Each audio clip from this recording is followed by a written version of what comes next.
Olá, eu sou Anderson, professor de Geografia. Nós vamos dar continuidade aí ao estudo de alguns temas do primeiro bimestre através da resolução de algumas atividades e testes. Vocês vão poder acompanhar a página na qual se encontra essa atividade. Então, na página 246, a atividade 4. Vamos ler o que se pede. O mapa a seguir apresenta uma projeção das maiores megacidades no ano de 2030. Observe-o.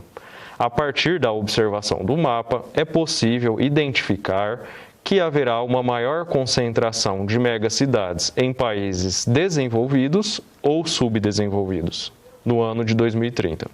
Aponte um fator que contribuirá para essa concentração. Então, vamos juntos observar. Acompanhem, por favor, a seta aqui. Nós temos aqui todas as megacidades, lembrando o conceito de megacidades, que são aquelas cidades acima de 10 milhões de habitantes. Nós temos aqui na América do Sul, 5 megacidades, Rio de Janeiro, São Paulo, Buenos Aires, Lima e Bogotá. Na América do Norte, 3, Cidade do México, Los Angeles e Nova York. Aqui na legenda, nós temos que na cor laranja são as cidades que vão ter um crescimento aí acima de 45%. Em que região elas estão localizadas? Tem alguma cidade com esse crescimento na América? Não tem. Elas estão localizadas, sobretudo, na Ásia e temos aqui também a presença de 3 megacidades com crescimento acima de 45% na África. E essas megacidades com esse crescimento acima de 45%, elas estão localizadas mais em países desenvolvidos ou em países subdesenvolvidos? Como a gente pode observar aqui no mapa, a região norte do continente, que é tida aí como a região desenvolvida, a região rica, a gente observa aqui que não há um crescimento exponencial de 45% em nenhuma cidade da América do Norte ou do continente europeu. Mas a gente verifica principalmente a presença aqui na Ásia, e em países subdesenvolvidos. Então vamos ler a resposta. Grande concentração de megacidades em países subdesenvolvidos, sobretudo na Ásia. E o motivo, qual seria? A elevada taxa de natalidade e elevado êxodo rural. Porque esses países têm se industrializado, têm se instalado aí indústrias nas cidades e a população tem migrado do campo para as cidades. E a elevada taxa de natalidade, a quantidade de filhos por mulher tem também sido alta. Página 257. Vamos realizar o exercício e vamos ler o que se pede. Observe o mapa a seguir, que apresenta uma das possíveis formas de divisão do planeta. Nesse mapa nós temos o norte, considerado desenvolvido, e o sul, considerado subdesenvolvido. Os países que estão aqui na cor verde são os países desenvolvidos e o sul, os países subdesenvolvidos, nessa cor mais próxima aí do laranja. Nesse mapa, o autor ele explora a utilização da linha do desenvolvimento, situando-se ao norte, os países desenvolvidos, e ao sul, os países subdesenvolvidos. O conjunto de características que esses dois grupos de países apresentam permite afirmar corretamente que... Agora nós vamos tentar identificar qual a alternativa correta. Alternativa A. A maior parte da população mundial está concentrada nos países do norte, que apresenta um melhor padrão de qualidade de vida, bem como um maior crescimento vegetativo. Essa alternativa está correta ou incorreta?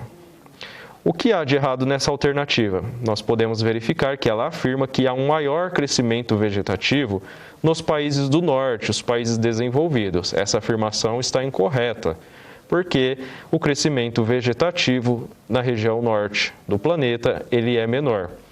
Vamos para a alternativa B.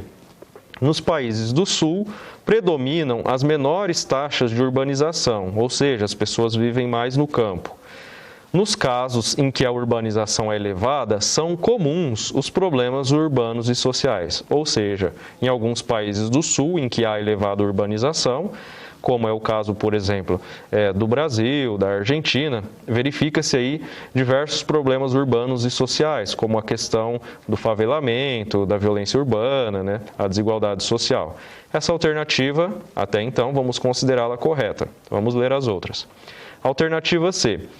Por ter uma grande participação das atividades agropecuárias no PIB, os países do Sul, eles apresentam uma forte mecanização do setor, o que justifica a sua elevada participação na produção agrícola.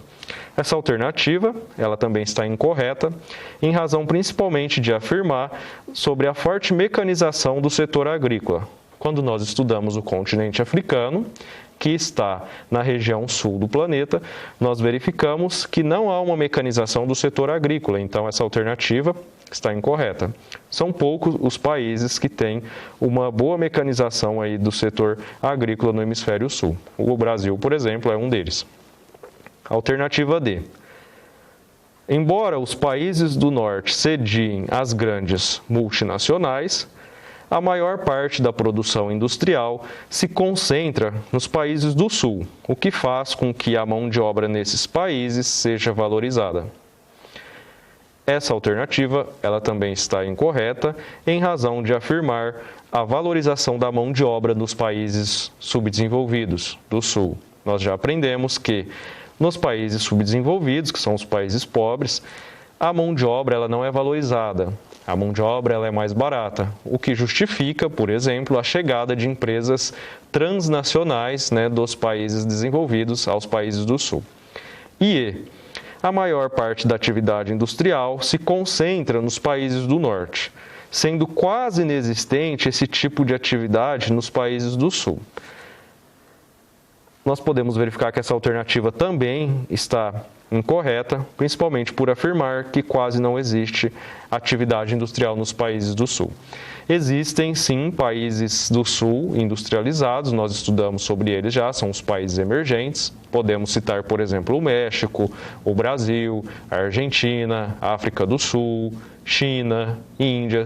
São todos países subdesenvolvidos, emergentes, né, e são países industrializados, então não é incomum. Então, nós observamos nessa atividade que a alternativa correta é a B. Na página 259, vamos fazer aí uma reflexão sobre essa charge. O que ela está tentando evidenciar? A charge, ela ilustra um problema urbano, presente, sobretudo, em grandes cidades. Nós verificamos aqui dois tipos de construções. Nós temos aqui edifícios e prédios, né? Essa parte aqui na cor branca, na charge, e há um morador aqui na janela, observando a chuva, e ele está dizendo que lindo. Atrás dessas construções de concreto, né, nós podemos verificar aqui ao fundo habitações, né, sobre um morro, e há também um morador na janela. No entanto, ele não está dizendo que lindo, ele está dizendo que medo. E nós temos um fenômeno comum entre os dois, que é a chuva, mas nós temos aí reações diferentes diante desse fenômeno. O que você acha que leva esses dois moradores a terem reações aí, percepções diferentes, né, dessa experiência da chuva? Nós podemos afirmar aí, mais uma vez, a questão da desigualdade social, né, a questão da urbanização das cidades, principalmente dos países subdesenvolvidos, que leva uma grande parte da população a morar em zonas periféricas, afastadas, o que contribui aí para o surgimento, né, do favelamento, de construções irregulares, né, condições aí precárias de habitação, né? Então esse charge ele evidencia isso, né? Aqui há uma desigualdade aí do acesso do direito à habitação. Vamos continuar aí o exercício 2 na página 273. Leia o texto a seguir. Escassez de água compromete cada vez mais a vida rural na África.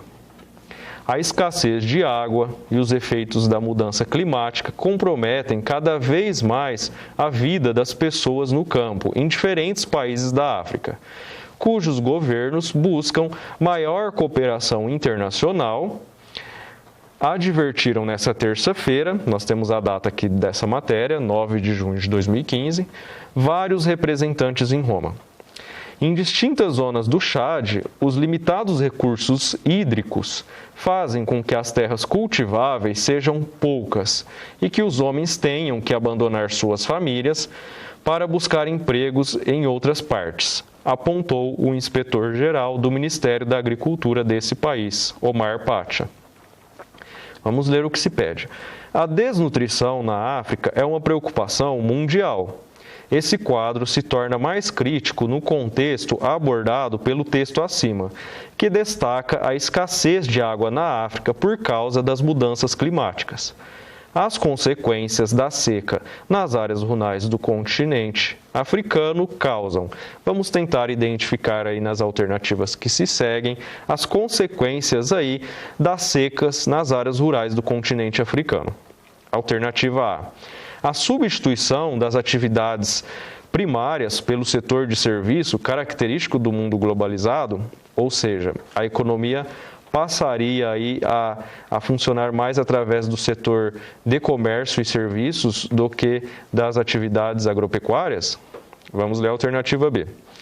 A mecanização da atividade agrícola em busca de maior produtividade. C. A busca por tecnologias para gerar soluções para a seca. Alternativa D. A substituição das plantações por culturas que não necessitam de água em excesso. E a fome e o desemprego no continente africano. Como nós verificamos nas aulas sobre o continente africano, nós verificamos aí a baixa presença de tecnologia no campo, né? Então, quando há aí as secas nas zonas rurais, né, não há busca por novas tecnologias, não há mecanização também da atividade agrícola, em razão principalmente da falta de recursos econômicos para investimento nessas áreas, certo? E também o setor de serviços não é o setor aí que há um crescimento dele em razão da escassez de água. Então, nós temos como alternativa correta a alternativa E. Então, produz aí a fome e o desemprego no campo, né, nessas áreas com escassez de água. Na página 286, nós vamos realizar o exercício nela proposto.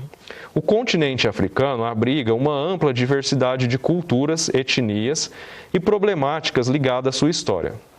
Das áreas ao norte, sob influência islâmica, às áreas do sul, em que a maioria da população é negra, de culturas tribal, animista e fetichista, o ponto em comum entre esses povos é o passado colonial, relacionado no mapa a seguir. Ou seja, independente do norte islâmico, né, e do sul aí, com a população predominantemente negra, todos passaram por um processo de colonização, né, pelos países europeus. Nós temos aqui a divisão, né, da Conferência de Berlim de 1884, que definiu as áreas de colonização. Nós temos aqui a legenda, né? De acordo com a cor observada na legenda, nós verificamos o país que era o colonizador dessa área. Podemos verificar, por exemplo, na cor verde aqui em cima, de colonização francesa, da França. Na cor vermelha, a Líbia e a Somália italiana, de colonização aí da Itália. Vamos ver o que pede o exercício. O passado e a história, no caso africano, representam elementos de união entre os povos do continente capazes de garantir o desenvolvimento social e econômico dessas populações? Justifique a sua resposta. Então, pelo que nós estudamos aí um pouco da formação, né, do continente africano, nós estudamos sobre a grande quantidade de tribos, né, que se tinha e de clãs, né, que se tem ainda no continente africano. Nós observamos a chegada do homem europeu e a formação aí dos estados, fazendo com que diversas tribos e clãs convivessem sob o mesmo território, ocasionando diversos conflitos. Vamos verificar a resposta. Então, as diferenças culturais e étnicas acirraram rivalidades e conflitos. os quais impedem, em muitos casos, a união e que os países se desenvolvam. Então, aí, nós vemos dentro de um mesmo país diversas tribos, né? Diversos clãs que têm aí os seus conflitos, né? Porque eles já tinham a sua divisão territorial, né? Que não foi respeitada pelos europeus quando ali chegaram, e hoje eles vivem, né? Sob aí um mesmo governo, sob um mesmo país, mas há interesses distintos dentro de um mesmo país, o que ocasiona aí diversos conflitos. Isso acaba influenciando também, né? O desenvolvimento, né? Desses países. Pessoal, a aula de hoje nós vamos parar por aqui. Nas próximas aulas nós resolveremos alguma atividade ainda e também iniciaremos o conteúdo do segundo bimestre. Então, oriento os alunos, né, que estejam com a apostila do segundo bimestre para as próximas aulas do conteúdo de Geografia. É isso e bons estudos!